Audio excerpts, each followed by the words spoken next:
താക്കോല് കാണുന്നില്ല ഗൈസ്, താക്കോല് കാണുന്നില്ല.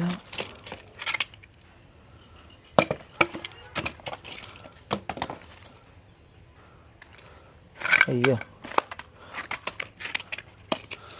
താക്കോല് കാണണ്ടായിന്ന് തോന്നുന്നേ. ഇപ്പുറത്തെ ചേച്ചിനോട് ഞാൻ ചോദിച്ചു നോക്കട്ടെ, ചേച്ചി ക്യാമറ ഇതിൽ വരുമോയെന്നറിയില്ല. അപ്പോൾ ഞാൻ കട്ട് ചെയ്തിട്ട് ഞാൻ ഈ പറഞ്ഞ പോലെ ചേച്ചീനെ കാണിച്ചിട്ട്, അല്ല ചേച്ചീനോട് താക്കോലുണ്ടോ എന്ന് ചോദിച്ചിട്ട് താക്കോലുണ്ടെങ്കിൽ വാങ്ങി ഞാൻ തുറക്കാം, എന്നിട്ട് ഞാൻ വരാം ഒരു മിനിറ്റ്. ഓക്കെ ഗൈസ്, അങ്ങനെ താക്കോല് കിട്ടി. ഇവിടെ എല്ലാവരും നമുക്ക് ഫുഡ് കൊണ്ടു തരുന്നൊരു ചേച്ചി ഉണ്ടായിരുന്നു. അപ്പോൾ ചേച്ചീൻ്റെ അടുത്തായിരുന്നു ഈ ചേച്ചി ഏൽപ്പിച്ചത്. നമ്മളും കുറേ ഈ ചേച്ചീനെ അടക്കം പേടിപ്പിക്കാൻ മീൻസ് ഈ പറഞ്ഞ പോലെ നമ്മളും ഈ DGP ഓർഡർ ഇട്ടു, അങ്ങനെ ചെയ്തു ഇങ്ങനെ ചെയ്തു എന്നൊക്കെ പറഞ്ഞ് നമ്മളിപ്പം ഇൻസ്റ്റ തുറന്നാലോ അല്ലെങ്കിൽ എന്ത് തുറന്നാലും ഈ പറഞ്ഞ പോലെ ഇവരെ പിടിക്കൂ അങ്ങനെയെല്ലാം കണ്ട് പേടിച്ചിട്ട് ഉള്ള ജീവനും കൊണ്ട് ഇറങ്ങി ഓടെ.